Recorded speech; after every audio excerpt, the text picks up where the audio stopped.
الحمد لله رب العالمين والصلاة والسلام على رسوله محمد وآله وأصحابه أجمعين. أما بعد،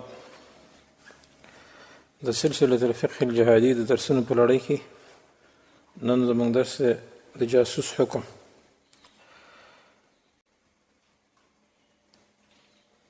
په دې باندې ځان پوهول پکار دي هغه څوک چې جاسوسي کوي د مسلمانانو او د هغوی خاص احوال کافرو ته نقل کوي، او بیا خاص کر مجاهدینو د طالبانو د دوی حال احوال کفارو طواغیتو ته ورکوي،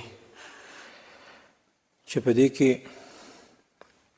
یوازې د امریکایانو جاسوسان نه راځي، بلکې په دې کې د پاکستان حرامي ISI یا FBI یا مثلا نور داسې کومې شبکې چې هغه د غلط کار کوي، د خاط کسان یا ملي امنیت والا چې د مسلمانانو حال احوال نقل کوي د مجاهدینو طالبانو، او هغه کافرو ته د هغې رازونه فاش کوي دغه مجرمینو ته. نو برابره خبره ده چې داسې اشخاص که د هغوی کفر اصلي وي او که کفر د ردت وي، نو دی به د هغوی په شان باندې کافر وي. دا د هغوی سره موالات دی د کافرو سره چې سړی د اسلام نه وباسي، او دا به کافر وي، قتل به د کفر وي. الله فرمایي ومن الناس من يقول آمنا بالله وباليوم الآخر وما هم بمؤمنين يخادعون الله والذين آمنوا وما يخدعون إلا أنفسهم وما يشعرون. بعض خلکو نه هغه څوک دي چې وایي موږ ایمان راوړی په الله باندې او په ورځ د آخرت باندې، او نه دی دوی ایمان والا. دوکه کوي دوی د الله سره، دا کسان چې ایمان والا دي دوکه نه کوي دوی مګر د خپلو ځانونو سره کوي، او دوی نه پوهېږي. نو د مسلمانانو سره یوه دوکه د دې جواسیسو دا ده چې د مسلمانانو خلاف د کافرو سره یو ځای شوي دي او د هغوی مظاهرت کوي، هغوی سره دوستي کوي په جاسوسي کولو باندې، او بیا دوی دعوه هم لري چې موږ مسلمانان یو، او بیا دوی جاسوسي هم کوي دې دپاره چې دغه طواغیت او اصلي کافر خوشحاله کړي د یو څو پیسو مقابله کې. سورة حجرات کې الله فرمایي یا ایها الذین آمنوا اجتنبوا کثیرا من الظن، ای ایمان والو تاسو ځان وساتئ د ډېرو ګمانونو نه، ان بعض الظن اثم ولا تجسسوا، ځکه بعضې ګمانونه دا ګناه ده، او تاسو جاسوسي مه کوئ. ولا یغتب بعضکم بعضا، غیبت دې نه کوي بعض ستاسو د بعضو نه. جاسوسي کول دوستانو د دې دوه وجې دي. یو دا چې په هغې باندې پیسې اخلي، په هغې باندې لذت حاصلوي دغه جاسوس د مال د دولت په حساب باندې، چې د مسلمانانو جاسوسي کوي کافرو ته یا دې طواغیتو دې مرتدو حکومتونو دپاره. یو د دې وجې نه کوي. بله جاسوسي عامه جاسوسي ده دوستانو،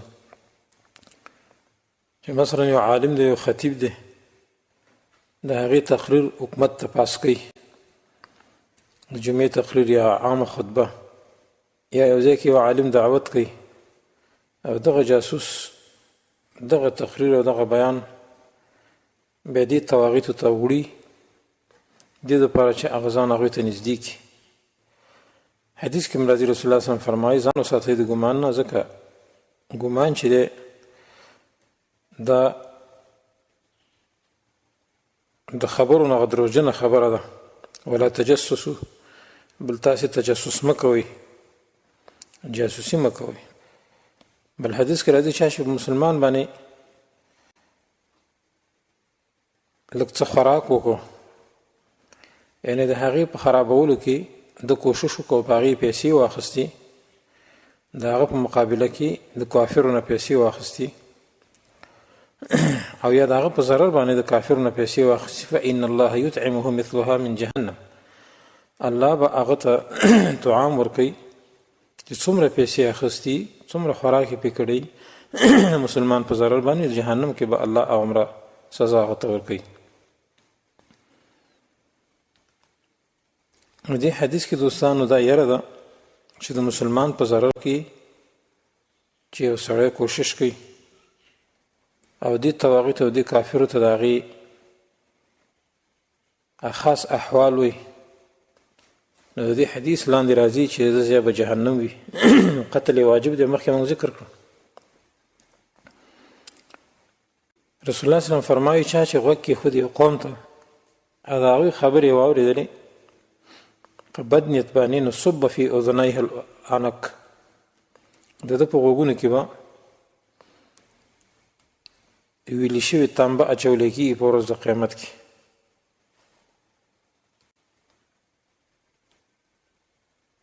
نو دا حدیث ګوره د هغه چا باره کې دی چې هغه صرف غوږ څارنه کوي، چاته خبرې اوري د ضرر په نیت باندې، لا نقل کوي نه. نو آیا هغه کسان چې هغه جاسوسي کوي د کافر دپاره د مسلمان خبرې هغه ته وړي، د هغه به څومره سزا وي؟ رسول الله صلی الله علیه وسلم فرمایي وایي ای جماعت د هغه چا چې تاسو ایمان راوړی په ژبه باندې او ایمان ستاسو زړونو کې نه دی داخل شوی، لا تغتابو، غیبت مه کوئ د مسلمانانو، ولا تتبعوا عوراتهم، او د هغوی د پټو رازونو پسې مه کېږئ، ځکه فإنه من اتبع عوراتهم یتبع الله عورته. څوک چې د مسلمانانو د حجاب او د هغوی د اعراضو او د هغوی د پټو رازونو پسې شو، نو الله به د دغه سړي د پټ راز پسې شي، الله به یې رسوا کړي او بیا وایي ومن یتبع الله عورته نو یفضحه فی بیته.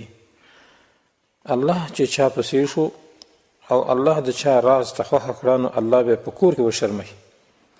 واقع خبره چې ډېر جواسیس الله نن وشرمول، چې څوک امریکې ته جاسوسي کوي یا د پاکستان حکومت ته جاسوسي کوي یا د افغانستان حکومت ته یا د سعودي حکومت ته، الله په دې دنیا کې په شرمونو وشرمول، مجاهدینو او طالبانو ته سرونه غوڅ کړو. الحمدلله علی ذلک. دا په دنیا کې بلکې په کور کې شرمندګي وه. نو جاسوسي کول د مسلمانانو د رازونو پسې او د هغوی د خاصو اغراضو پسې، دې دپاره چې د کافر نه پیسې واخلي، د دغه مجرمینو منافقینو نه، دا د هغه منافق کار دی چې هغه خسیس منافق وي او په منافقت کې ډېر مخکې وي. ځکه حدیث کې راځي رسول الله صلی الله علیه وسلم فرمایي وایي چا چې د مؤمن مسلمان نه دفاع وکړه او د یو منافق نه یې بچ کړه، الله به ده ته یو ملایک راولېږي چې په ورځ د قیامت کې به دی د اور د جهنم نه بچ کړي. د الله سبحانه وتعالی یو دفاع ده چې دې بنده نه کوي چې د مسلمان نه چا دفاع وکړه.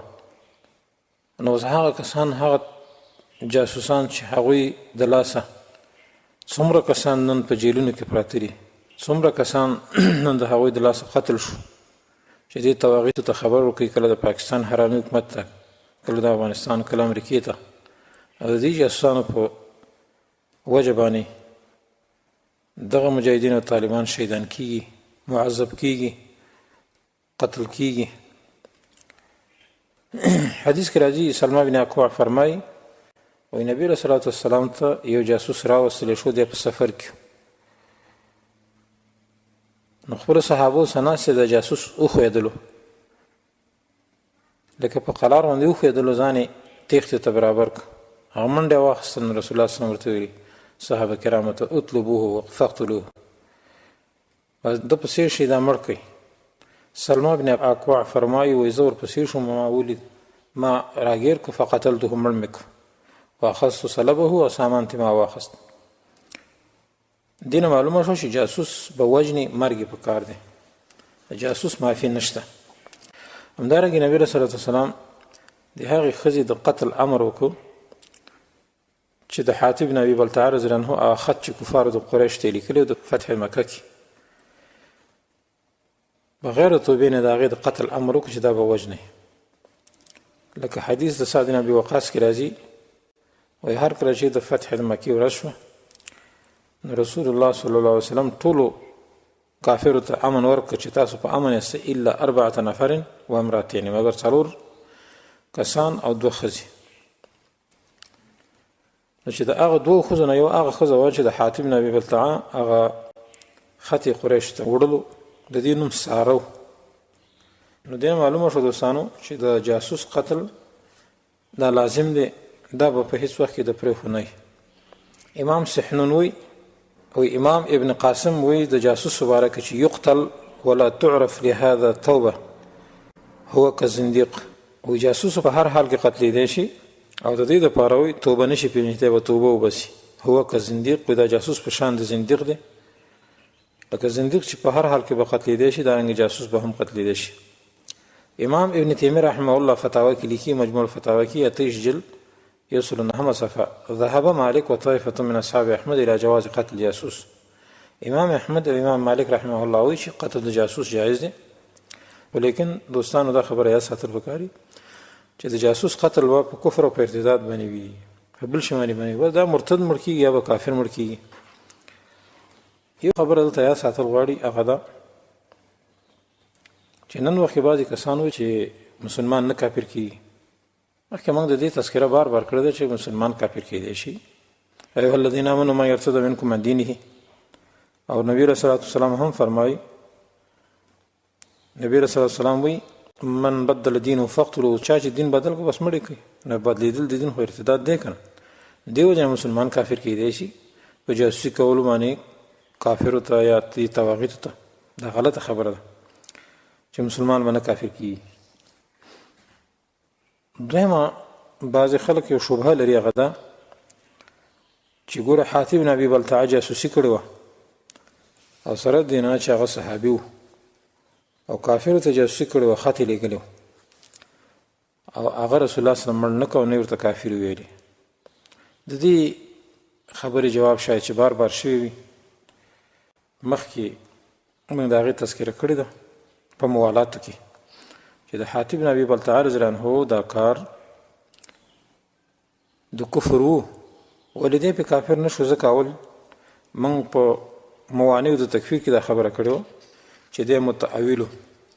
په دې کار کې دا ګمان نه کوو چې دا کار د کفر ته رسیږي او یا د اسلام نه سړی پې وځي.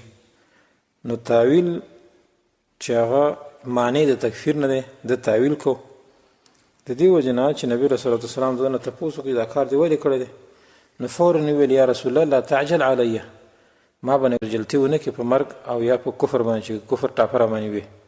ولې ځکه انی کنت امرا ملصقا فی قریش، زه د قریش سره هسې اوسېدم، خپلولي مې نه وه، ولم اکن من انفسها، او نه د قوم نه ومه، قوم هم زما قریش نه وه. کان من معک من المهاجرین لهم قرابات بمکه یحمون بها اهلیهم و اموالهم، تاسو سره چې کوم مهاجرین صحابه اوسېږي د دې ټولو خپلولي ده، هلته د هغوی د کورونو حفاظت کوي او زه نه نسب کې وم نه مې خپلولي لرله، دې وجه نه ما ځان هغوی ته لږ نږدې کړو. وما فعلت ذلک کفرا ولا ارتدادا ولا رضا بالکفر بعد الاسلام، دا کار ما د کفر او ارتداد د وجې نه نه دی کړی او نه په دې معنی چې زه په کفر راځي ما د اسلام نه وروسته.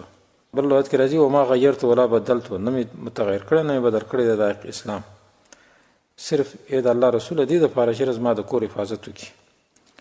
رسول الله صلی الله علیه وسلم صحابه کرامو ته ویلي انه قد صدقکم، یقینا دا حاتب تاسو ته رښتیا وایي، لا تقولوا له الا خیرا، دته خیر خبره کوئ. نو یو خدا شو.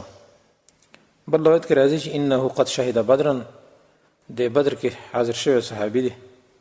او بیا وما يدريك لعل الله ان يكون قد اطلع على اهل بدر فقال اعملوا ما شئتم قد غفرت لكم. تاسو څه پدر الله بدر والا تر ښکارا شوی دی او د ورته ویلي چې تاسو څه کار کوئ ما تاسو ته بخښنه کړې ده. دی بدري صحابي دی. دا خبره چې رسول الله صلی الله علیه وسلم کله وکړه نو فدمعت عینا عمر، عمر فاروق رضی الله عنه سترګو نه اوښکې لاړې، ویلې الله او رسول ښه پوهېږي. امام ابن حجر اسقلاني رحمه الله فتح الباري کې لیکي چې عذر د حاتب هغه چې د ذکر کو نو د متأولو په دې کې دته کوم ضرر ځکه ونه رسېږي ځکه د تاویل کو، او تاویل چې دا معنی دی د موانع د تکفیر نه سړی پرې نه کافر کېږي.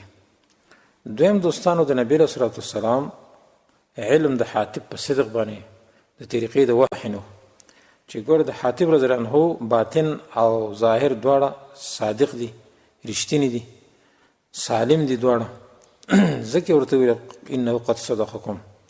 خو دا کار به د رسول الله صلی الله علیه وسلم وروسته بل چاته جایز نه چې جاسوس ته وشي دی رښتیا وي چې دی مسلمان دی، ځکه رسول الله صلی الله علیه وسلم ته خو وحی کېدله نن خو وحی نه کیږي چې ته وایې دا جاسوس صحیح دی.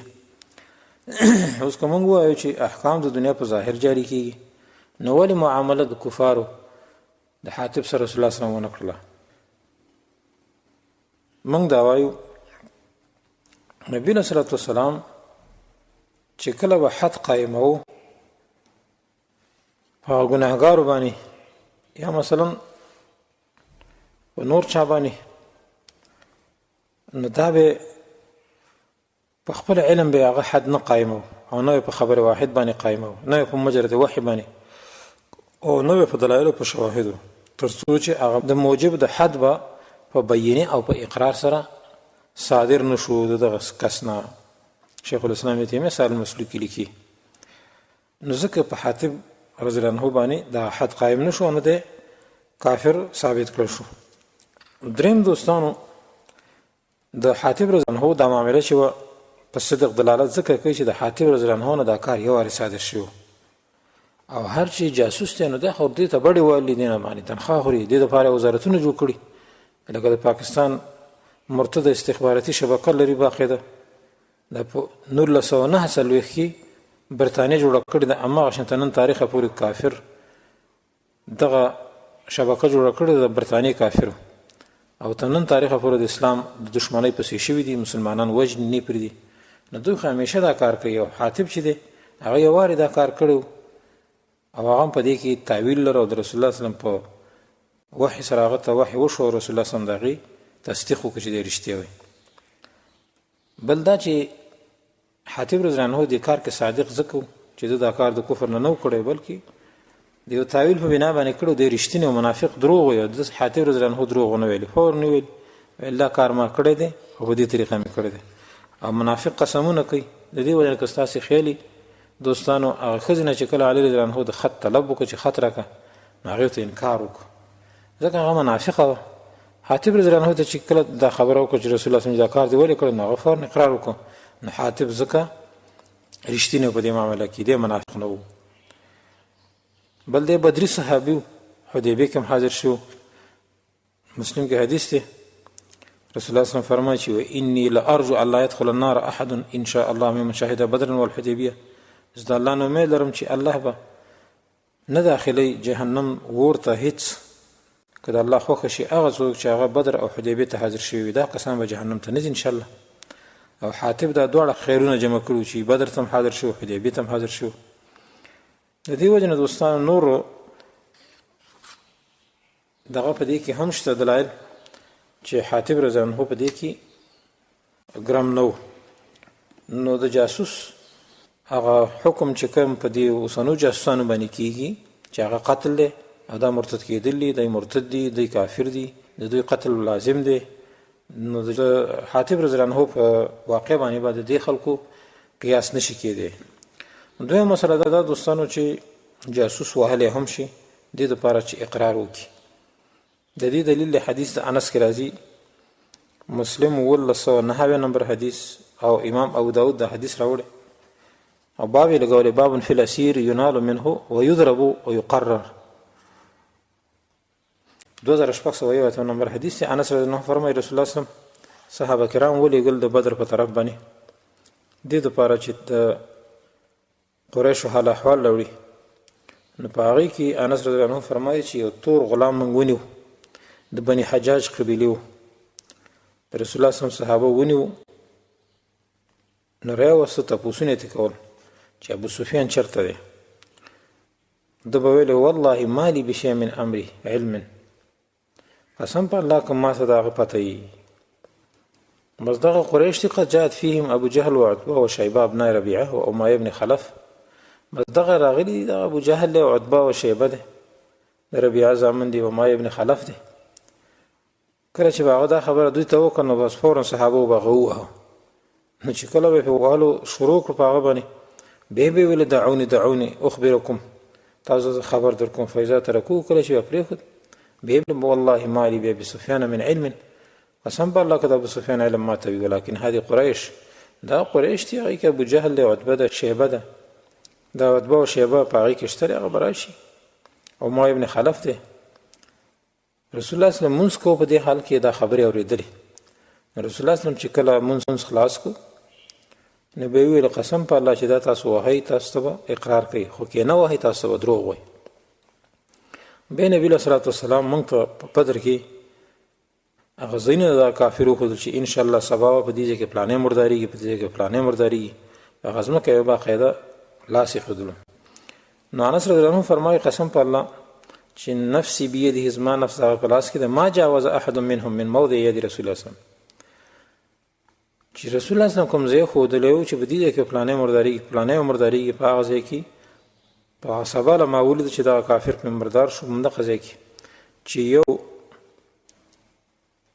لاس هم یو د یو ګوتې عمره هم هغه ځای ناغوي چې کوم رسول الله صلی الله علیه وسلم خو دلو تجاوز ونکړو نو بیا هغه مرداران چې بدر کې مردار شو کافر هغه به راخل ماغزینو کې مردار شو نو دا دلیل دی په دې خبره باندې دا حدیث د جاسوس وهل مشتري قتل واجب دی دا رنګي په هیڅ حال کې به دغه جواسیس پر هدي نشي لہذا دوستانو موږ ته پکار ده چې په دې وخت کې ډېر ځانونه کنټرول کو د دې جواسیسونه او د الله نه به دعاګانې بار بار کو دي جواسیسو دومره آسان قتل کړو په ډرون حملو باندې په وزیرستان کې ډېر مجاهدین د منځه ویوړل لہذا دا خبره غلطه ده چې دا مسلمانان دوی وژني مسلمانان موږ نه وژنو موږ جواسیس وژنو دا جواسیس چې چېرته ستاسو په لاس برشي پرېږدی یم اگر که مونځونه کوي روژې نیسي حجونه کوي مولیان وي چې کله جاسوسي کافر ته کوي دي طاغوتي حکومتونو ته کوي